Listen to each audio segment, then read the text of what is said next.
Os quinidários são o primeiro grupo de animais a apresentarem a capacidade de ingerir alimentos maiores, pois possuem uma região chamada região gastrovascular. Além disso, possuem tecidos verdadeiros, pois são dotados de folhetos embrionários. Existem mais de 9.000 espécies pelo planeta, algumas móveis e outras césseis. Quer saber um pouco mais sobre os quinidários? Então assista a vinheta que eu te digo já.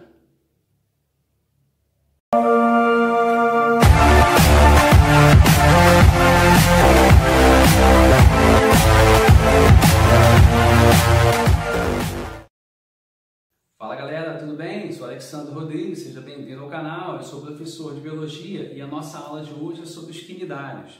Pessoal, os quinidários são o primeiro grupo de animais a apresentar tecidos verdadeiros, pois eles são dotados de duas estruturas chamadas folhetos embrionários, ectoderma e endoderma, e por isso são classificados como diblásticos.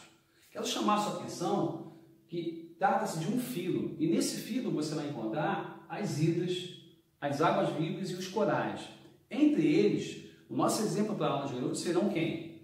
O pólipo, que é séssil, tá? Passa a vida toda preso a um substrato, não se move, e a forma com motilidade, ou seja, move, você vai chamar de medusa.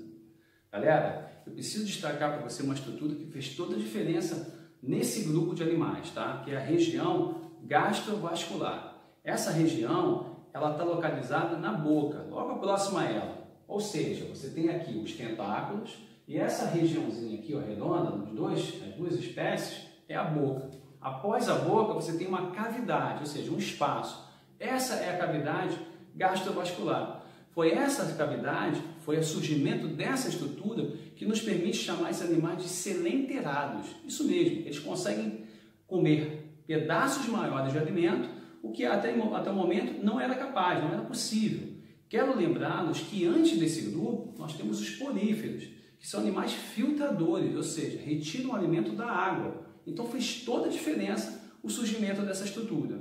Anota isso porque isso é importante, tá? Bom, quanto às características, a simetria é radial. O que é uma simetria radial? Se a gente cortar esse animal no meio, assim, assim ou assim, tanto faz. Você terá as mesmas estruturas de um lado quanto do outro. É diferente da nossa simetria, que você só pode cortar assim. Então nós somos o quê? Temos uma simetria em que a gente chama de simetria bilateral. No caso aqui é radial, tá? São diblásticos. Lembra dos folhetos embrionários? Os folhetos são estruturas que surgem durante o período embrionário. São responsáveis por dar origem a todos os tecidos, órgãos do nosso corpo e de qualquer outro animal.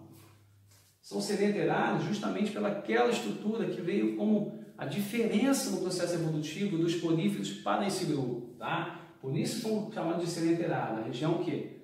Gastrovascular. Além disso, são carnívoros, isso mesmo, se alimentam de carne, de outros pequenos animais, tá? Quanto à fisiologia, muito interessante, presta atenção, o sistema nervoso é difuso, pessoal. Esse grupo de animais não possui uma região com todos os órgãos nervosos, ou seja, o sistema nervoso central. Pelo contrário, ele possui células nervosas que estão espalhadas por todo o corpo, daí o termo difuso. Com relação ao sistema digestório e o sistema circulatório, também é difuso. O que quer dizer isso? Tanto o sangue quanto o oxigênio vai passando de célula a célula. É isso que a gente quer dizer com sistema difuso, onde a célula passa para outra célula. Você não tem ali um sistema circulatório fazendo isso, tudo bem? Além disso, ó, o sistema relacionado à excreção é um sistema muito importante. Por quê? Porque está relacionado a excretas. Toda forma de toxina que nós produzimos durante a nossa digestão vai parar no sangue. E a gente libera essa toxina por meio da urina. Nós somos mamíferos. Esses animais também liberam essa toxina. Porém, que toxina é essa? A amônia. Mas veja bem, a amônia é muito tóxica, tá? Em animais terrestres seria extremamente ruim para o metabolismo, porque faria com que a gente, por exemplo, perdesse muita água. Então, no caso dos mamíferos, a gente excreta a ureia, que faz com que a gente perca menos água, além de ser menos tóxica. Como esses animais são marinhos, isso não faz diferença para eles, tudo bem? Anota isso, hein? Bom, agora a gente chega no momento da aula em que a gente vai falar um pouco da morfologia. Aqui eu quero destacar para vocês tanto as células quanto também um pouco da anatomia, tá? Então vamos imaginar o seguinte, ó, você tem aqui ó, a forma pólipo, assim como a forma medusa. A parte externa você vai chamar de epiderme, tá? É chamado revestimento externo. Quando você chega na área interna desse animal, você vai chamar de gastoderme. Então, repetindo, revestimento externo, epiderme. Revestimento interno, gastoderme. Ok? Com relação ao revestimento externo, a epiderme, tem um grupo de células que vale a pena destacar. Você precisa saber delas. Tá? Nós temos aqui ó, essas células pequenininhas que estão espalhadas por toda essa região. Coloquei aqui 3 para poder ilustrar para você. Essas células são células sensoriais. Elas detectam o ambiente. Tá? Além dela, tem essas outras células aqui também. Tá? Nessa região aqui na forma de coluna. São as células epiteliais musculares. Estão relacionadas à contração do animal. Né? A contração muscular. Além disso, você deve ter percebido que essas células aqui também surgem desse lado, ou seja, essas células chamadas células intersticiais, elas estão presentes tanto no revestimento externo, a epiderme, quanto no revestimento interno, a gastoderme. Isso é interessante, se liga nisso, porque isso aqui é um detalhe que o vestibular já cobrou, tá? Outra célula que é importante, agora falando sobre a gastoderme, revestimento interno, tem as células aqui nervosas. Essas células estão presentes numa estrutura que você precisa anotar, a chamada mesogleia. Isso mesmo. Entre a epiderme e a gastoderme, você tem uma estrutura gelatinosa lotada de células nervosas chamadas mesogleia. Anota isso, que isso é importante. Bom, mas você deve ter notado que eu deixei essa célula por último, porque ela é a mais importante da nossa aula. Lembra? Você deve ter ouvido falar, ou você mesmo deve ter passado por isso, que quando a gente vai à praia, caso você tenha ter contato com uma água viva, você pode se queimar, você gera aquelas queimaduras. E tem relação com essa célula. Preste atenção nela. Essa célula é chamada de quinidoblasto, tá? Eu trouxe ela para cá, para que você possa enxergá-la. Então, o que você está vendo aqui é o quinidoblasto.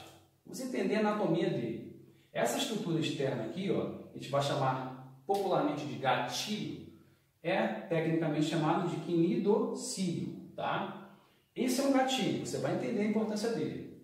Agora, a parte interna dessa célula, você vai encontrar uma cavidade, ou seja, um espaço, que vai estar embebida de o quê? De uma substância urticante, aquela que causa aquela dor específica da queimadura. Ela vai estar aqui dentro. E mergulhada nessa região, nessa cavidade, que a gente vai chamar agora de nematocisto, tá? A cavidade é o nematocisto, você vai encontrar mergulhado ali dentro um flagelo, que a gente vai chamar aqui de filamento urticante. Então pensa comigo, você tem o que nós chamamos aqui ó, de quinidoblasto. Dentro dele temos uma cavidade, um espaço, cheio de um líquido urticante. Pegamos um flagelo e colocamos ali dentro. E pronto, ele está embebido nessa substância. Pessoal, quando um animal, por exemplo, né, toca nesse gatilho, né, o nematocisto dispara numa velocidade extrema o que nós chamamos de filamento urticante. E ele penetra na pele do animal e libera essa substância urticante, gerando uma paralisia no corpo desse animal. Estou falando de animais pequenos, como peixes. Para o sistema digestório, respiratório, cardiovascular, ele morre. E aí então esse animal começa a recolher os tentáculos e puxa esse animal para a região gastrovascular e começa a fazer a digestão. Então esse animal tem todo um aparato para a caça. Pessoal, de outra maneira, o que eu estou tentando te dizer aqui? Que essa estrutura, ou seja, essa célula, é uma célula para caça, para predar, para comer, em busca de alimento. É a célula mais importante desse grupo de animais. Também é utilizada como defesa. Caso um animal maior tente predá-lo, né, ele vai ter a sensação da queimadura e vai sair, vai embora. E esse animal consegue se defender. Então está relacionado tanto para a caça, para a captura de alimento, como está relacionado também para a defesa desse animal. Tudo bem? Anota esses pontos importantes. Terminamos o primeiro momento da aula, mas aguarda aí que eu vou trocar o quadro e eu volto já. Bom, pessoal, dando continuidade, agora a gente vai falar da reprodução dos quinidários. Já quero chamar a sua atenção para a alternância de gerações. O que é isso? Em determinado momento da reprodução, os quinidários vão se reproduzir de forma sexuada. E aí depois vão se reproduzir de forma assexuada. É essa alternância que dá nome a essa forma de reprodução. alternância de geração ou metagênese. Lembrando, a reprodução sexuada ela é diferente da reprodução assexuada porque nessa ocorre a união de gametas. Nessa reprodução, a união de gametas gera indivíduos geneticamente parecidos, não são idênticos, ou seja, ocorre uma variabilidade genética. Já na reprodução assexuada, isso não ocorre, porque não há união de gametas. Se não há união de gametas, não há variabilidade. Ou seja, todos os indivíduos são idênticos, são cópias um do outro. Tudo bem? Dá uma olhada no nosso quadro agora. Vamos partir daqui, ó. Temos a medusa e temos desse lado aqui o pólipo, certo? As duas formas que nós vimos no primeiro momento da aula. Nesse caso aqui, ó, a medusa, ela vai originar gametas masculino e feminino. E vai ocorrer então a fecundação. É essa a reprodução sexuada. Através dessa fecundação vai se formar um zigoto. Esse zigoto vai se desenvolver e vai virar uma larva. Essa larva é chamada de plândula. Ela então vai se fixar ao solo. Ao se fixar ao solo, ou seja, o substrato vai se desenvolver, gerando o quê? Um pólipo jovem. Esse pólipo ele vai entrar num processo de reprodução classificado como assexuado. A gente vai chamar aqui de estobilação. Isso nada mais é do que formar uma grande colônia de células. Essas colônias de células, então, vão gerar pequenas partículas que vão dar origem às medusas. Essas medusas são imaturas, chamadas de éferas. Essas éferas vão se desenvolver e o desenvolvimento delas, então, vai gerar a forma adulta. Essa forma adulta vai gerar gameta masculino e feminino, recomeçando o ciclo. Pessoal, fiquem atentos quanto à reprodução sexuada que ocorre nas medusas, se alternando com a reprodução sexuada que acontece nos pólipos.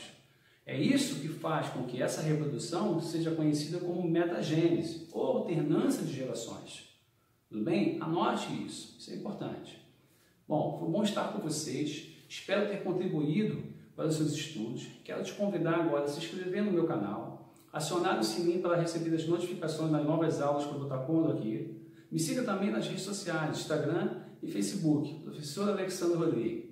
Espero vocês na próxima aula. Até lá!